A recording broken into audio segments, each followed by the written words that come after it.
Vamos retomar o Evangelho. Nós terminamos a pregação, ainda estávamos enxergando os homens como árvores que andam. Marcos, vê que não saiu daí, ficou aí o texto.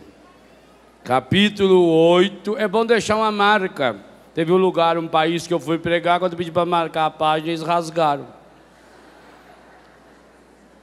Capítulo 8, verso 22. Nós paramos no versículo 24.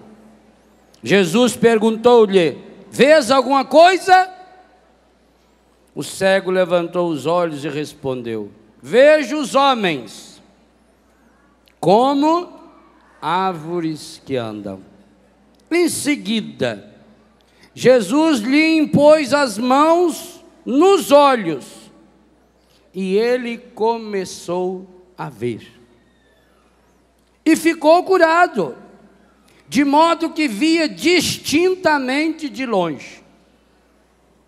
Jesus mandou-o para casa, dizendo: não entres nem mesmo na aldeia. Palavra da salvação. Porque Jesus foi explícito, detalhista na pergunta, a resposta do cego foi precisa. Sabe qual é o grande problema quando nós não entramos nessa luta pessoal para resolver os problemas da nossa vida íntima e não resolvemos? É porque nós não explicitamos para Deus, na nossa oração, aquilo que nós verdadeiramente precisamos. Meus irmãos, a realidade, a vida, seja lá o que for, ela nunca é aquilo que a gente enxerga. Todas as pessoas que estão aqui estão vendo esse lindo e maravilhoso arranjo de flores, correto? Todos estão vendo? Só que cada um está enxergando de um jeito único. Alguns estão olhando mais para essas equitrístias. Eu, por exemplo, tenho 3 pés desses plantados na minha casa. Alguns olham para aqui, essa quase rosa aqui, e lembra, quem sabe, do seu casamento, como foi terrível. Alguns olham para essa pequena sempre viva e lembram da sogra, ela está sempre viva. Tem uns que olham aqui e lembram enterro. Olha e vê o arranjo, não vê o enterro. Outro olha e vê o jardim da vizinha. Outro se lembra do jardim da praça, aonde passeava, namorando. Entendeu a realidade? Não é o que a gente vê. Porque quando nós vemos com os olhos para os quais nós fomos treinados para ver. Um músico feito esses que temos aqui, um Sebastião, por exemplo, esse nosso queridíssimo Sapo, que é um maestro, ele é capaz de identificar um acorde semitonado, desafinado, numa orquestra tocando 10 ou 20 instrumentos juntos. Não é capaz? Sim. Nós escutamos, não entendemos, porque não treinamos o ouvido. O músico precisa treinar o ouvido. Mas quando fala que o músico precisa treinar o ouvido, não significa só esse ouvido, o aparelho, o canal auditivo. Precisa treinar o coração para ouvir. Esse é o grande segredo. E esse é o segredo da cura interior com o tema que eu estou falando hoje. O que significa treinar o coração para ouvir? Vocês sabiam que Ludwig von Beethoven ficou surdo aos 46 anos? E só depois disso ele compôs 5 das 9 sinfonias? 5, as mais belas. Como é que esse homem compôs a 9ª sinfonia de Beethoven? Surdo!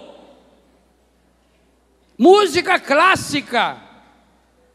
Porque ele não precisava mais da orelha, do ouvido, do tímpano para ouvir. Ele ouvia com o coração.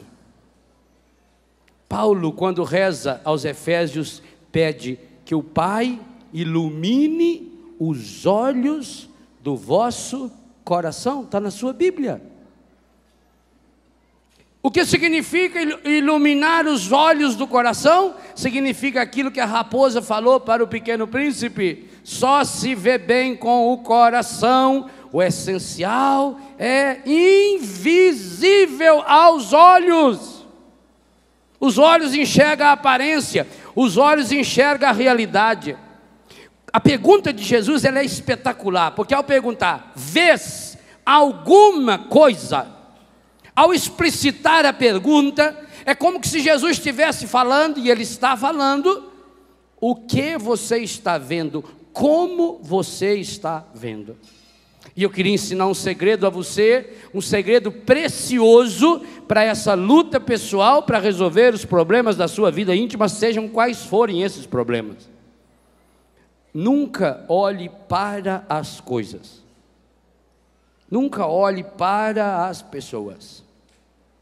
Quem olha para as pessoas não vê as pessoas, se vê nas pessoas. Quem olha para esse arranjo, enxerga a si mesmo no arranjo. Por isso que a senhora lembrou do casamento, do velório, da vizinha,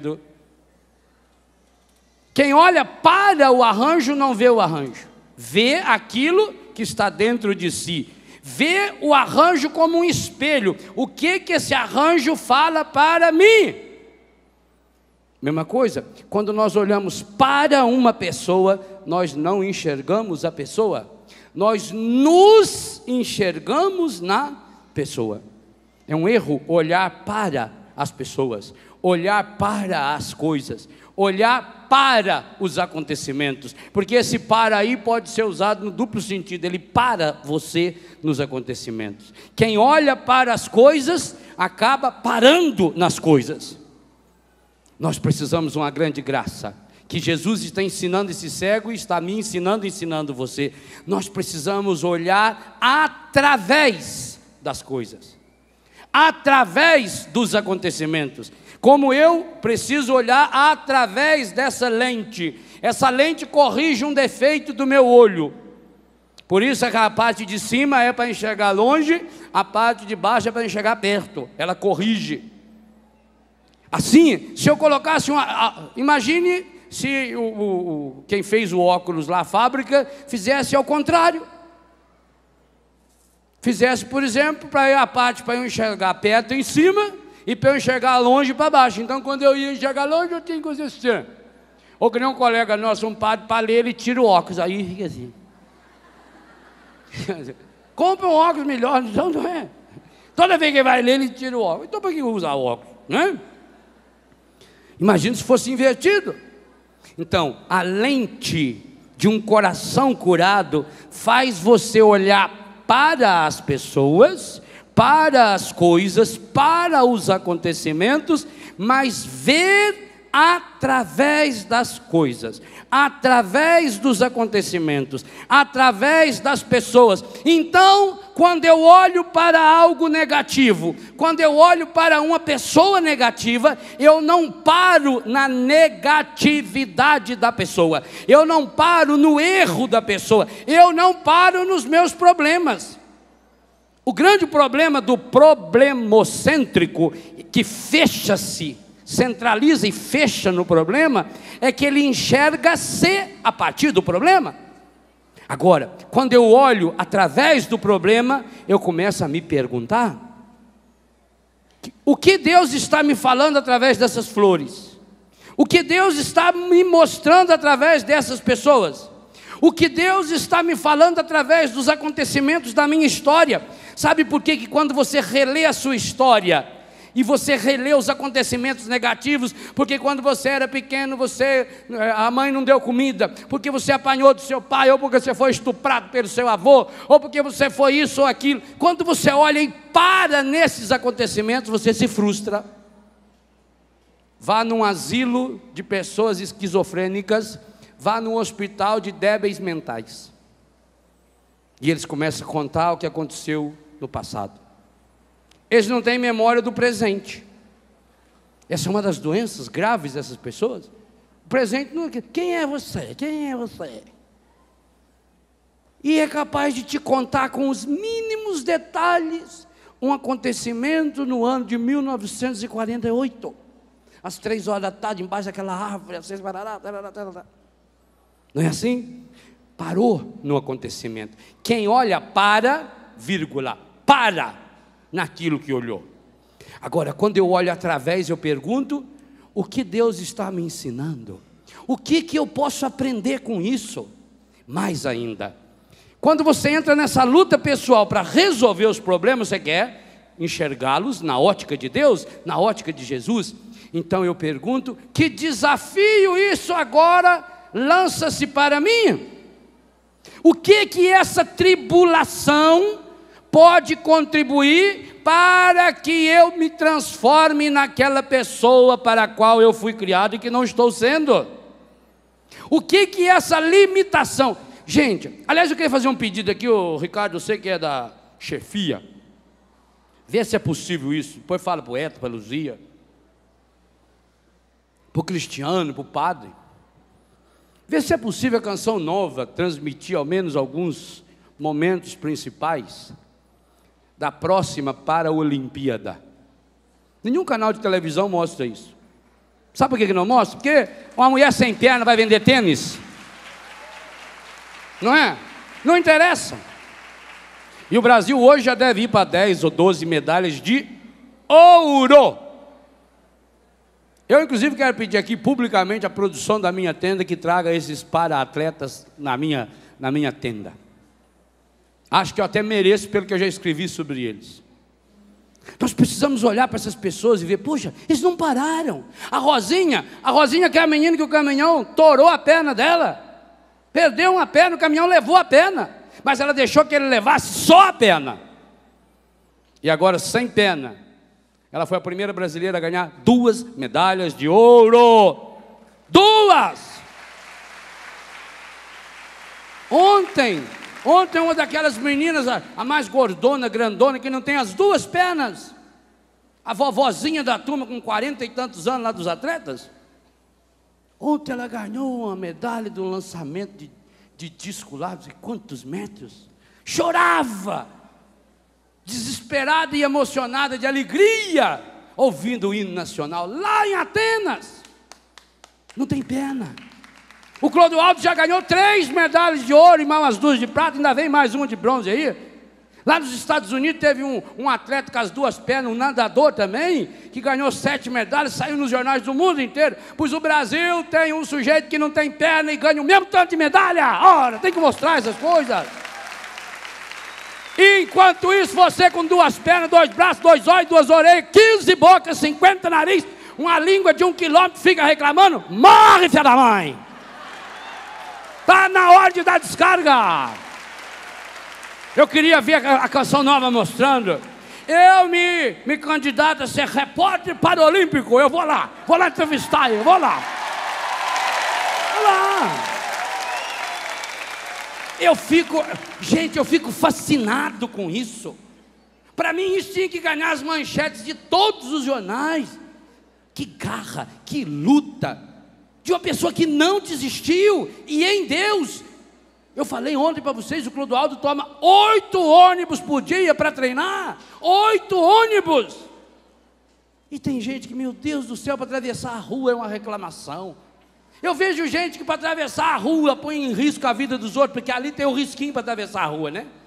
Mas não atravessa ali, quer atravessar aqui, que é mais perto. E ainda quer que o cara para aí para passar. Se eu estiver passando, tiver uma poça d'água, eu quero jogar água na velha assim, para prender. Tem passarela. Reclama, morre. Você já venceu. Deus não aguenta mais você. Sabe por quê? Porque Ele pergunta para você: vês alguma coisa? E você, ao invés de contar para Ele que está vendo errado, você começa a reclamar porque não vê. Outra coisa, você, muitas vezes, quando Ele pergunta, vê alguma coisa, você olha com os olhos humanos e pensa: meu Deus, esse homem me acolheu, veio cansado daquela viagem, me tomou pela mão, me trouxe aqui para fora, carinhosamente passou saliva no meu olho, pôs a mão em mim várias vezes, impondo-lhe as mãos, rezou por mim. Eu não posso decepcioná-la agora e dizer que eu não estou enxergando. Não é assim? Quem aprende a cobrar amor faz isso na oração. Mas esse menino, graças a Deus, era cego, mas não era besta. Uma das vantagens das bestas é que elas enxergam no escuro. Essa é uma das vantagens. Esse menino era cego, mas teve a coragem de contar para Jesus.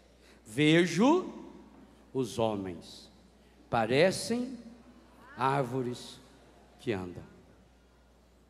Gente, a resposta mais absurda dele provocou um milagre maravilhoso. O que aconteceu em seguida? Está aí na sua Bíblia? Antes, o que Jesus tinha feito com ele? Vamos retomar para não esquecer. Recebeu, deu a mão para ele, levou para o lugar lá fora, passou saliva nos olhos dele, pôs a mão, rezou e perguntou 6 coisas. E a resposta dele foi: vejo os homens como árvores que... Agora, o que Jesus faz? Diz que Jesus só...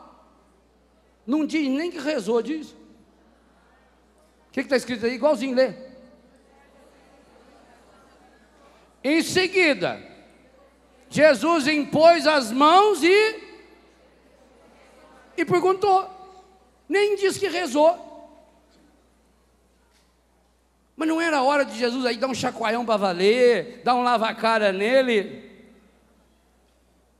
A base para o milagre estava feita, porque ele foi honesto. Então, agora precisou só de um toquezinho. Gente, aqui está uma coisa muito importante que a gente chama de oração de saturação. Nós somos imediatistas, nós queremos resolver as coisas na hora. Nos ensinaram que a gente aperta um botão e tudo se resolve, e não é assim. Jesus tinha poder e teve poder de fazer milagres maravilhosos. Por que Jesus não deu um toque de longe e já curou esse homem? Por que Jesus foi levá-lo lá fora, lá longe, sozinho? Por que Jesus fez todo esse processo e ele não conseguiu enxergar da primeira vez? Porque a luta pessoal para resolver os problemas da vida íntima exige a perseverança, a persistência, a insistência. Você cai e levanta de novo, você recomeça, você não pode parar. Desanimar por quê? Por que desanimou? Tem jeito. Então Jesus impôs as mãos. E o que São Marcos conta é um detalhe espetacular. Eu disse que parece mais São Lucas. Parece um erro também. Impôs as mãos nos olhos e ele começou a... Mas como começou a ver se ele já estava enxergando antes? Se ele já não estava enxergando os homens feito árvores que andam? Não. Aquilo que você pensa que está enxergando, você não está enxergando. Enquanto você não enxergar aquilo que é, você não enxerga, você é cego. Começou a ver e ficou curado. Parece um erro, parece que o texto está fora da lógica. A lógica seria: ficou curado e começou a ver. Mas São Marcos disse que primeiro ele ficou curado. Primeiro que ele começou a ver e depois ficou. A cura é consequência do jeito que você olha para a vida. A cura é consequência do jeito que você começa a olhar para as pessoas. Quando você começa a olhar para os problemas, dando-lhes o lugar que eles merecem. De problemas na minha vida, poucos ou muitos, isso pouco importa.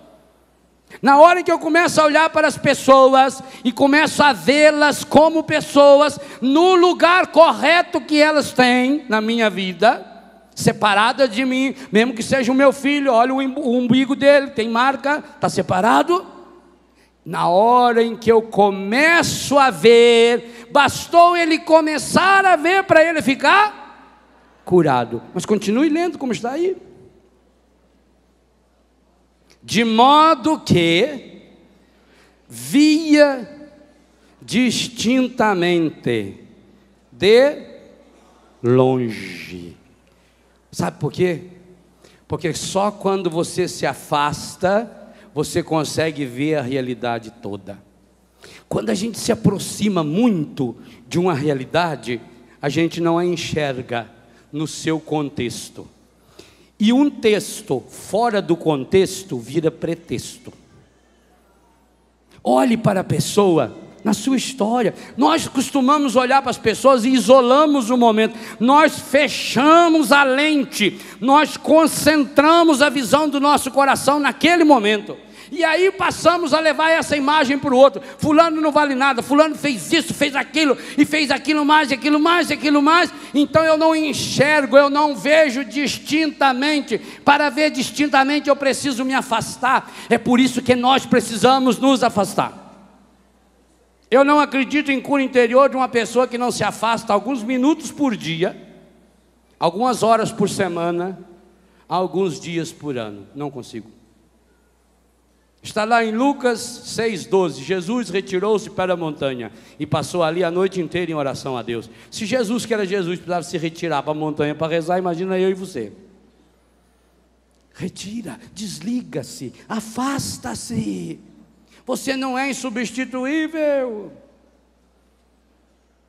Isso aí é um complexo de superioridade que você tem que encardir depois na sua cabeça, que você acha que sem você nada se resolve. Resolve muito bem, por sinal. Eu costumo dizer sempre: quem não vem não faz falta. Não conte com quem não veio. Não veio e não acabou. Eu preciso ver a realidade. Para ver distintamente eu preciso me afastar. Por isso, qual é a ordem que Jesus deu a ele? Não pare nem na... O que significa aldeia aqui? O lugar que a pessoa vive. Não pare mais na sua aldeia. Talvez sua aldeia seja aquela casa do vizinho. Talvez seja aquele boteco. Talvez seja aquele lugar que você vai usar droga. Talvez seja aquele lugar onde você vai se prostituir. Não pare naquela aldeia. Veja além dessa aldeia. Agora, aqui vem um segredo fundamental, meus irmãos. Você não pode desistir. Por que o desânimo é a arma predileta do encardido? Porque é a arma mais cara que ele, a ferramenta mais cara que ele botou à venda. Porque o desânimo faz com que você não perceba que quem está conduzindo você, feito uma marionete, é o encardido. O desânimo faz você enxergar os problemas com lente de aumento. O desânimo faz você deturpar a realidade. O desânimo faz você se cansar antes de começar a andar. E qual é o grande problema que leva a pessoa ao desânimo? A falta de um sentido para a sua vida. Se você acha um sentido para a sua vida, meu irmão, minha irmã, aconteça o que acontecer, você chega lá. Você não para enquanto não chegar. A gente só desiste porque não quer ir. O mundo se afasta e deixa passar quem sabe para onde vai. Você tem que ser feito um cachorrinho que sentiu o cheiro e vai atrás até achar. E enquanto não acha, ele insiste, ele persiste. Eu tenho cachorrinho lá que é capaz de passar uma noite inteirinha latindo embaixo de uma árvore, porque o gato está lá em cima e ele queria saudar da paz de Cristo para aquele gato. Quer um cachorrinho carismático? E ele fica lá. Ele fica com raiva dele, aí vai aumentando a raiva dele do gato. Aí ele fica com raiva: eu já perdi uma hora aqui com você, gato, fiado da mãe, agora que eu não saio daqui. E o gato parece que ri dele. E ele está lá, se você não tirar, ele fica lá. Não é assim? Você precisa enxergar esse gato. Você precisa achar um sentido para a sua vida. Quem não tem um sentido para a sua vida só anda empurrado. As pessoas estão procurando só ladeira. Ladeira qualquer coisa leva. Você precisa subir as colinas. Agora, para isso, você precisa se vacinar contra o desânimo social, contra a maioria. Eu estou entendendo, ainda comentava isso com o Padre Jonas hoje de manhã. Por que Deus nunca vai pela maioria? Nunca. Quando Moisés mandou 12 homens ir lá na terra prometida ver como é que estava o ambiente lá, foram 12. Dos 12, 10 falaram o quê? Não vá, é ruim. Os homens lá são enormes, tudo parece gigante, não vá, não vá. Mas teve 2 que disseram, vão. Na matemática mosaica, 2 é mais que 10. De um lado tinha 10 falando para não ir, do outro lado tinha 2. Em quem você acredita? Na maioria? Comece a acreditar nos 2, comece a acreditar em um, comece a acreditar em meio, se esse meio for você, porque Jesus está sempre no meio, Ele está no meio de nós. Comece a entrar na lógica de Deus.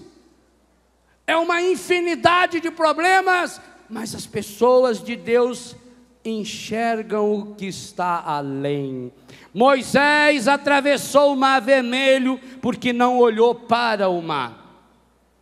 Moisés olhou através. O que está depois do mar? Depois do mar está a terra prometida. Bom, se a terra prometida está depois do mar, para chegar à terra prometida só tem um caminho. Qual? Atravessar o mar. Então vamos atravessar. E quando Moisés entrou na água, e Deus viu que ele ia mesmo, Deus falou, meu eu do céu, essa anta vai matar o meu povo. Aí Deus abriu o mar e ele passou. A maioria perde. Há um texto, acho que é em Números 12, 13, que vai dando a lista dos reis. Deixa eu achar se é lá mesmo. É Números. Eu gosto daquele livro dos números. É cheio de números. Pessoa que matemática que deve ter escrito isso aqui. Livro dos Números. Ah, não é número não, está errado. É Josué 12. É um texto lindo da Bíblia. Josué capítulo 12, está escrito assim: lista dos reis vencidos. Estes são os reis que os israelitas derrotaram e cujos territórios ocuparam além do Jordão, para o nascente desde a torrente do Arnon até o monte Hermon, com a planície do Oriente. O Sion, rei dos amorreus e dos Zebom, ele era Zebom, mas ficou Zemal, porque perdeu. Seu domínio estendia-se não sei da onde, até não sei para onde. Vai indo, o rei do Bazã. Moisés, servo do Senhor, e os filhos de Israel, versículo 6, derrotaram-nos. E Moisés, servo do Senhor, deu sua terra aos Rubenitas, aos Gaditas e à meia tribo de Manassés. Esses são os reis da terra que Josué e os israelitas derrotaram aquém do Jordão. Primeiro tiveram que derrotar antes, agora é depois. E aí vem a lista é joia. Do 9 ao 24. Foram eles, o rei de Jericó, o rei de Rai, perto de Betel, o rei de Jerusalém, o rei de Hebron, o rei de Jerimote, o rei de Laquis, o rei de Eglon, esse aí que era um gordão lá, que meteram a faca na barriga dele, o rei de Gasser, o rei de Dabir, o rei de Gader, o rei de Herma, o rei de Hered, o rei de Libna, o rei de Odolão, o rei de Maceda, esse tem um aqui na precisamos derrotar também, o rei de Betel, o rei de Tafna, o rei de Ofer, tudo nome bom para você pôr nos filhos que vem. O rei de África, o rei de Lazaró, esse de Lazaró era Lazarado, o rei de Madom, o rei de Azor, o rei de Semeron, o rei de Aksaf, esse era Aksafadó, o rei de Tanake, esse é japonês, o rei de Tanake, é rei também, levou na chulapa, o rei de Magedo, o rei de Cades, o rei de Jacanã, pertinho de São Paulo, Jassanã, o rei e lá no Carmelo, o rei de Dor, também de Dor vai querer o quê? Sobre os altos de Dor, o rei de Gojin, esse também é o chinês, Gojin vai perdeu. Em Gálgala, o rei de Terça, Ao todo, 31 reis. Que espetáculo, gente. Ah, eu sou apaixonado na Bíblia exatamente por isso. Na Bíblia, a maioria perde. Você está do lado da maioria? Na Bíblia, os melhores perdem. Dançam. Deus escolhe sempre os piores. Olha o exemplo.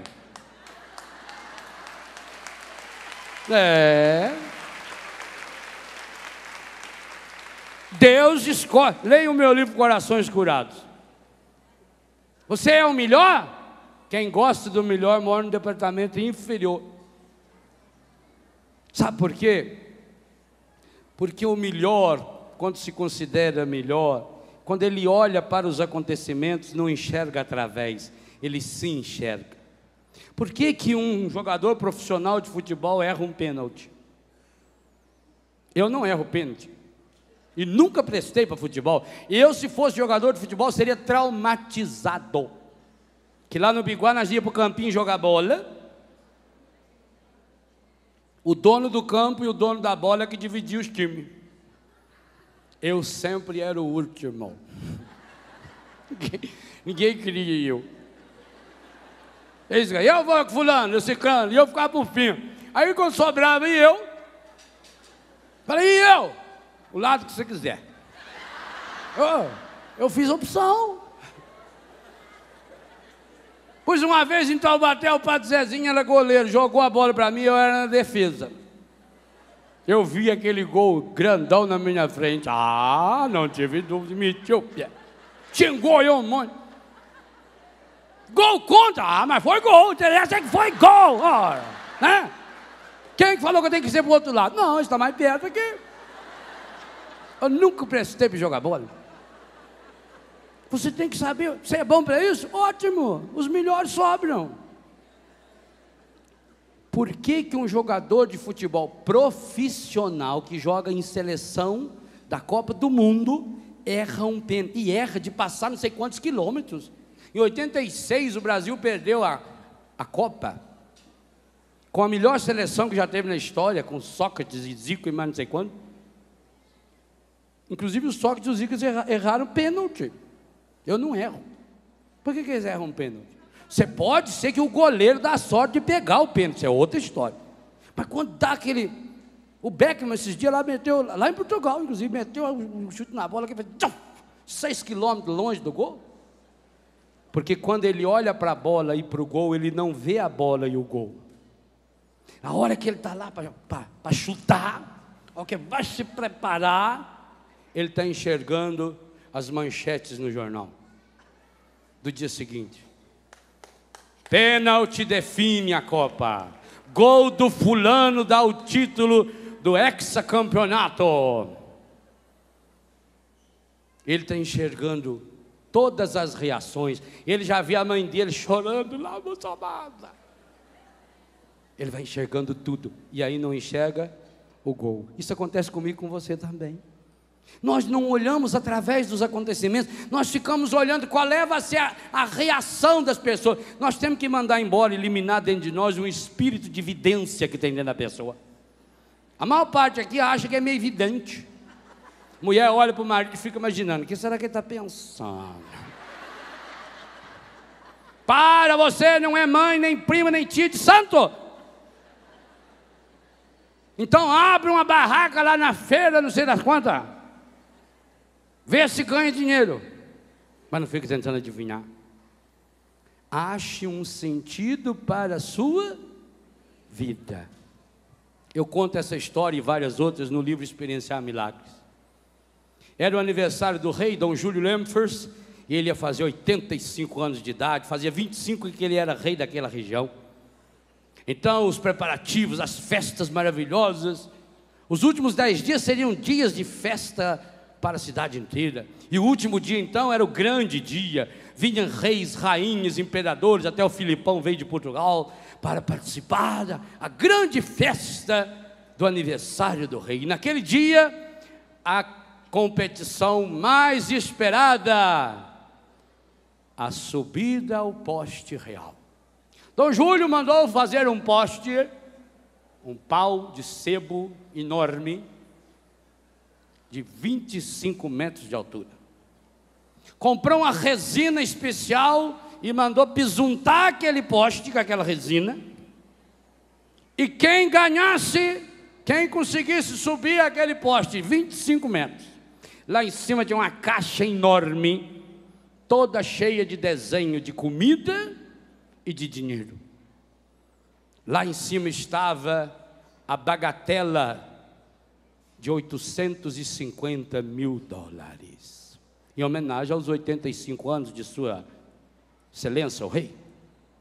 E ainda comida de graça, além de toda a comida que estava lá em cima, naquele balaião, comida de graça para a família toda durante um ano no supermercado. Um oferecimento do supermercado, não sei das quantas. A Bíblia Supermercado. Vocês imaginam as televisões do mundo inteiro? Todo mundo, a internet, os grandes alpinistas. Inclusive estava lá o presidente da ANTA. ANTA é uma sigla, Associação Nacional dos Treinadores Alpinísticos. Essa ANTA tem a sede em Cianorte, no Paraná. Inclusive a mãe do alpinista Mor que é a coordenadora chefa. É uma obra benemérita. Todo mundo estava ansioso para saber quem iria ganhar, embora já sabiam que o maior candidato era aquele rapaz. Aquele rapaz, ele tinha sido campeão mundial várias vezes de alpinismo urbano. Vocês imaginam quando Dom Júlio, com a sua bengala real, deu uma martelada no botãozinho vermelho e acionou a campainha para começar a subida. Na praça principal tinha mais gente lá do que aqui no acampamento, aquela montanha de gente, aquela beleza. Começa a grande hora. E os atletas, tudo fazendo aquecimento. Roupas especiais, tênis apropriados, inclusive que patrocinou o filme do Homem-Aranha, que vai tendo umas coisinhas que vai colando e vai grudando. Tênis feito com a sola da barriga das pererecas, que aquilo gruda na parede, era todo mundo especial. E começava, aquela fila de inscritos começava a subir, ia subindo 4, 5, 6, 8 metros, o suor do corpo em contato com aquela resina, e a pessoa começava, tum, outro, e foi passando o tempo. Já eram dezenas, centenas de competidores que não passavam do 10º metro. Mas todo mundo estava ansioso, era para a grande hora. Quando chegou a hora do presidente da ANTA, o grande alpinista, ele veio com aquelas roupas especiais, aquelas cirolas assim que parecem uma fralda para prender aqui, besuntou com produtos especiais. O técnico já ensinou. Senhoras e senhores, atenção, me dê uma câmera aqui na minha cara. Clodoaldo acaba de ganhar mais uma medalha de ouro. Viu? Clodoaldo, avisa a família dele, eu quero ele na tenda. Rádio Rural de Natal, vai lá agora buscar lá a família dele, entrevista aí no intervalo. Não é? Já é, como é que chama aquele americano que ganhou uma meia dúzia lá? Que baixinho da natação. Ganhou uma até sem nadar. Esse é o nosso. Clodoaldo, esse é o nome. Aliás, eu dedico uma história nesse livro a um personagem chamado Clodoaldo. Então, a grande hora, aquele atleta iria subir. Todas as televisões vieram e jogaram para entrevistá-lo e perguntaram: qual é as suas expectativas? Não, eu estou muito tranquilo, eu sei que é uma competição muito difícil, e inclusive eu quero já deixar bem claro que eu vou oferecer o prêmio à ANTA, lá em Cianorte, que a senhora minha mãe coordena, que é uma associação benemérita, filantrópica, para ajudar a todos aqueles que trabalham comigo na minha obra social de alpinismo, treinadores de alpinismo nacional. nós estaremos lá dividindo o prêmio, inclusive quero dar um pouco do alimento que nós vamos ganhar para a Toca de Assis, em homenagem ao meu queridíssimo Padre Roberto, que quando eu era do Santos, ele torceu muito por mim, contra mim, mas depois eu fui para o Corinthians, aí ele passou a ser um grande amigo meu, e nós vamos ir para... Como é que você se preparou? Não, eu fiz os aquecimentos, eu corria todos os dias, etc. Chegou a hora. Ele se aqueceu, olhou, o técnico pediu para afastar o povo dele, para ele se concentrar.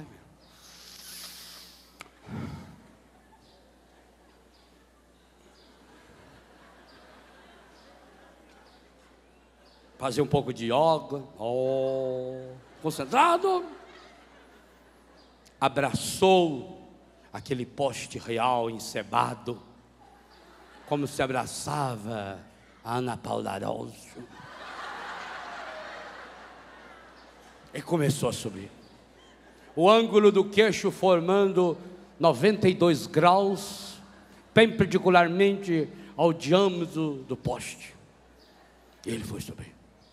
E o povo, até o 6º metro, aquilo parecia uma lagartixa na parede, que até sem rabo correr. Ia subindo, 10º metro, ninguém tinha passado. Ninguém tinha, é bem verdade, dizia o Galvão Bueno da época, que berra mais do que o da Atena narrando a Olimpíada na Bandeirante. Berra que uma coisa, grita mais do que o homem da cobra na Praça da Sé. E subiu no 10º metro. Falta só 15 metros. Se ele der mais 2 braçadas, faltará só 14 metros. Se ele der mais 8 braçadas, faltará somente 13 metros. Se ele perder, ele não ganha. Se ele ganhar, ele não perde. Eu gosto daquelas estatísticas do Galvão. Eu acho aquilo uma coisa espetacular. Se o time fizer mais um gol, ele ganha de 1-0. Puta homem burro, minha nossa. Eu tenho dó daquele homem. Ele é burro demais.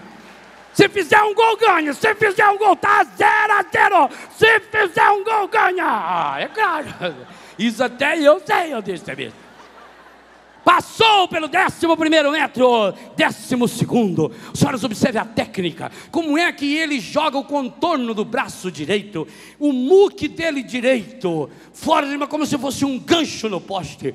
O muque esquerdo sobe para lá, e ele vai, o joelho ajuda. 12º, 13º, 14º. Parece que ele está tendo problema no 14º.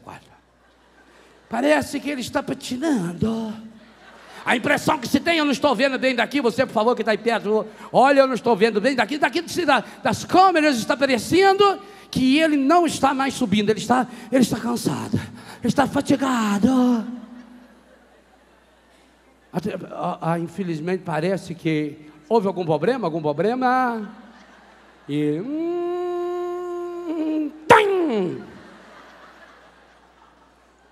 nem sempre a gente ganha. No esporte é assim, quando não ganha, perde. Se não tem empate. Já dizia Aristóteles, importante é competir, principalmente ganhando. Mas mas aquele homem não chegou a presidente da ANTA por acaso. Aquela Associação Nacional dos Treinadores Alpinísticos, que ele dirigia e fundou, estava baseado na sua persistência, e ele voltou. E aí então o povo vibrou e aplaudiu, porque ele voltou. Ele não se deixou abater. Um grande herói não se abate. E agora ele tinha um elemento mais importante, a raiva. O seu pescoço estufava as veias, como se ele tivesse com o destino preso para subir a falta que ele fazia. 14º metro.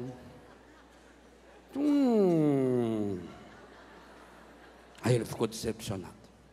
Os repórteres vieram até ele. Como é que você explica? Como é que eu explico?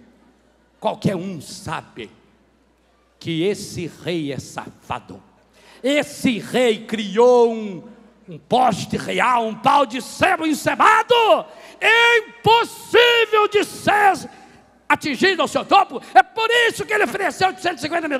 Você acha que esse rei, ele agora está lá no palácio, rachando o bico de dar risada de novo? Eu subi a torre da antena em Toronto, no Canadá. Inclusive estava lá o senhor Ricardo Sá fazendo uma matéria na igreja de São José para fazer um clipe para a academia. Eu vi 600 metros.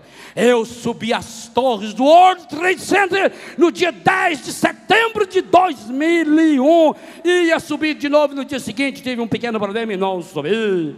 Eu subi a torre da antena em Brasília. Eu subi aquilo. Eu subi pelo lado de fora o Terraço Itália, segunda-feira passada, para participar do lanche, do chá que a Canção Nova ali ofereceu naquele terraço. E agora, eu não estou. O meu problema não sou eu, porque todos nós já derrotamos, mas acontece o que eu não me conformo é a injustiça desse rei, que manda betumar esse poste para que ninguém vença. Isso é um absurdo, porque eu fiz um cálculo, o pi elevado ao quadrado da subida cônica desse poste. Na medida que a pessoa vai subindo, o corpo da pessoa vai alargando no seu peso, e uma pessoa de 70 quilos que nem eu, quando chega no 15º metro, é como se ela tivesse 718 quilos. É impossível essa pessoa subir. Eu digo aos senhores, é impossível! E proponho, isso não pode ficar assim. O rei tem que baixar o poste, porque se baixar o poste em 10 metros para 15 metros, inclusive não quero me gabar e dizer que o problema sou eu. Se o rei abaixar esse poste em 10 metros, eu me abstenho de subir, para que um de vocês, povo que luta, povo que sofre, consiga subir. Vamos fazer o movimento, abaixa o poste. E o povo começou, abaixa o poste. Goste ou não goste, seu rei, abaixa o poste. Goste ou não goste, seu rei, abaixa o poste. Abaixa o poste. E começou aquelas bandeiras, aquelas estrelas avermelhadas, roxeadas. E abaixa o poste, abaixa o poste, abaixa o poste. Aquele povo tudo berrando, abaixa o poste. Foi bom porque saíram de perto do poste. Chegou ali o Josias. Josias, um rapazinho com a orelhinha estalanho, essa raça bacê, 11 para 12 anos, mora na Vila Betânia, barrigudinha, aquela cara manchada, aquele calçãozão assim, sem camisa, sem descalço, aquela unha grande assim, que cabe uma plantação de bode de vaca no pé da unha. Josias ficou olhando para aquele poste, chegou perto do poste, abraçou o poste e começou a subir. E não é que o rapazinho, quando viu, ele já estava ali no 8º metro. E o povo ficou em silêncio. Quando viu, o Josias estava no 15º metro. Aquele rapazinho era uma lagartixa em forma de gente. Aquilo parecia o Kiko, um macaquinho que tem em casa. Com que rapidez ele subia! Mas chegou no 15º.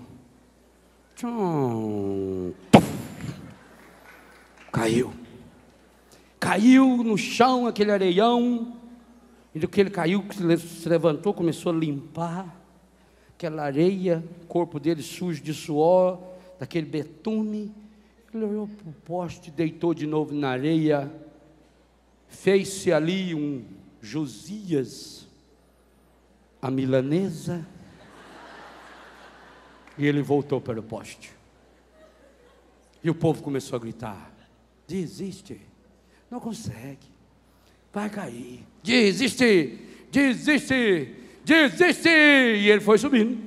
E quanto mais ele subia, mais o povo gritava: desiste, desiste, desiste. E ele insistia, vai. 15º, 17º, 19º, 21º, 24º, 25º metro do poste real. Josias, aquele menino, tinha chegado, bateu a mão naquela caixa, caiu a comida. Ele chegou lá embaixo antes da comida. E já estavam os seus colegas, pegaram aquela caixa cheia de comida, cheia de dinheiro, e já foram embora para casa. E o presidente da ANTA já veio na televisão. Quem acha que sabe das coisas na vida sempre tenta explicar. Disse: olha, eu vou dizer uma coisa aos senhores, eu nunca vi. Esse menino tem uma técnica alpinística, que inclusive estou oferecendo agora uma bolsa de estudo na ANTA para ele, tudo pago.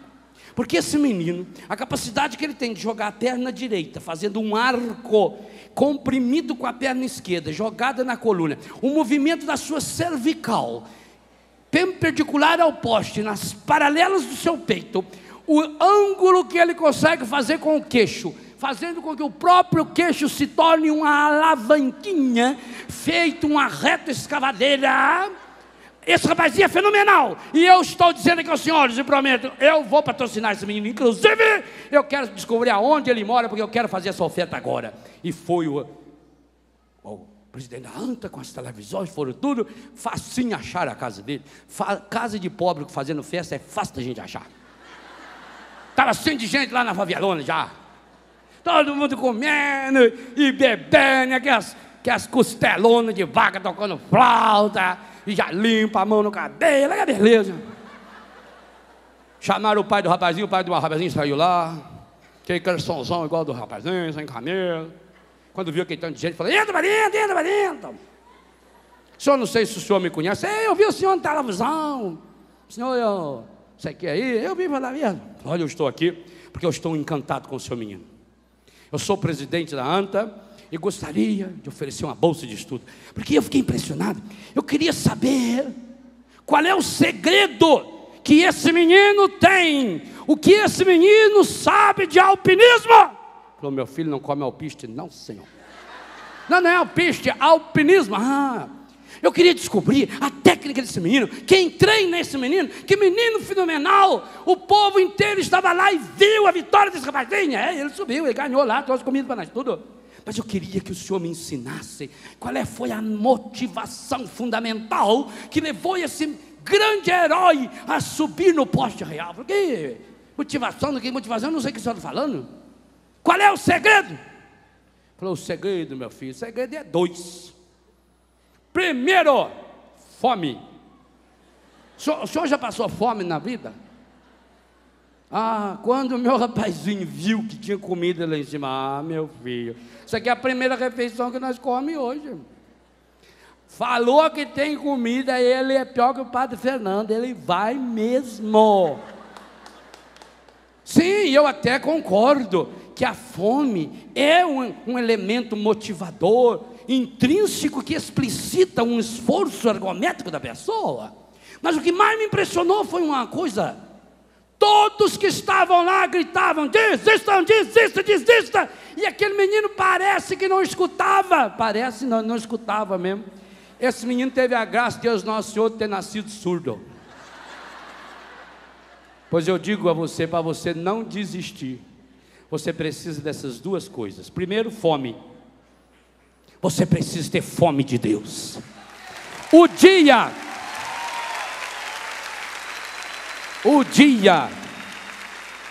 que a sua fome de Deus for maior que todas as outras fomes que você tem, não tem poste que segure você. Tenha fome de Deus. O dia que a fome de Deus for maior que os seus problemas, você subirá a postes que os grandes alpinistas não subiram. Mas é preciso ter a segunda graça, a graça de ser surdo para o barulho do mundo, surdo para essa imprensa estragada, encardida, que só sabe falar do que não presta. Põe a mão no ouvido. Surdo para a fofoca, surdo para as palavras perniciosas, surdo para os discursos dos problemacêntricos. Como é que é? Problemocentrismo. Os problemocêntricos. Você precisa ser surdo. Você precisa ser surdo para aqueles que já perderam tudo e estão desejando que você perca também. Mas você não pode perder, porque não pode esquecer: Ele que curou os olhos dos cegos, Ele curou o ouvido dos surdos, Ele curou a voz dos mudos, Ele curou os paralíticos, Ele curou os corações feridos e machucados. E hoje Ele quer curar o seu coração. Faz dó maior aí, por favor. Hoje Ele quer curar também o seu coração. Talvez você não o conheça, eu o apresento a você. Conheço um coração tão manso, humilde, e sereno, que louva o Pai por revelar seu nome aos pequenos, que tem o dom de amar, que sabe perdoar, que deu a vida para nos... Fica de pé e peça para valer para Ele. Jesus, manda teu Espírito para transformar meu coração. Manda, Senhor, Jesus, manda teu Espírito para transformar. Faz o gesto. Põe a mão no coração e peça para esse Deus que muitas e muitas vezes o seu coração está arrebentado, talvez até mesmo por esse complexo de campeão nacional do alpinismo. Fala para Ele: Senhor, aqui dentro muitas e muitas vezes bate um coração de pedra, magoado, frio, sem vida. Coração assim, ele aperta a gente, oprime, não sabe amar, não sabe partilhar, não sabe perdoar, quer tudo, mas Jesus pode. Se você tiver a coragem hoje de sair do meio do barulho da multidão, de ficar sós com Ele e pedir para Ele: manda o seu Espírito para lavar meu coração, manda o seu Espírito para mudar meu coração. Eu estou precisando hoje. Por isso eu confesso, Senhor, eu reconheço, Senhor, muitas das coisas da minha vida não dão certo, por isso eu desisto porque aqui dentro tem um coração estragado. Às vezes no meu peito bate o que, Laércio? Bate o coração de pedra, magoado, frio. Aqui dentro não quer saber de amar, Não quer saber de amar, nem sabe nem perdoar, sabe perdoar, quer tudo e não sabe partilhar. Faça o gesto e peça. Você lá fora, grita: Manda teu Espírito para transformar meu coração. Manda, Senhor, Jesus, manda teu Espírito para transformar meu coração. Fica com o braço levantado e peça: lava!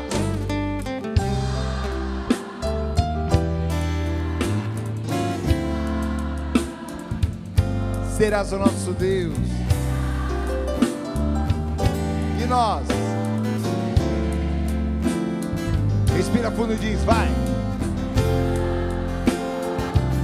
O quê? O Espírito de Deus,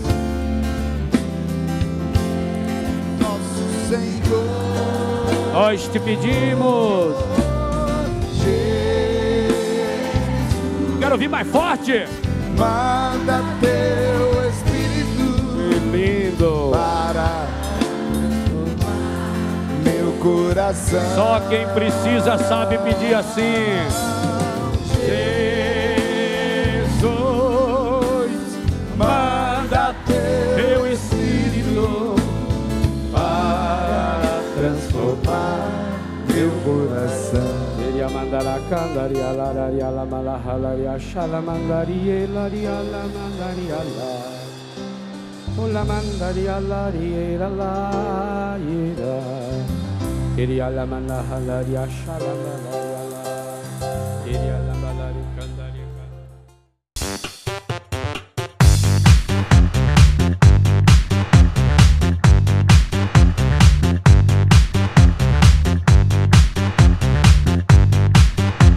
cançãonovaplay.com. Assine já!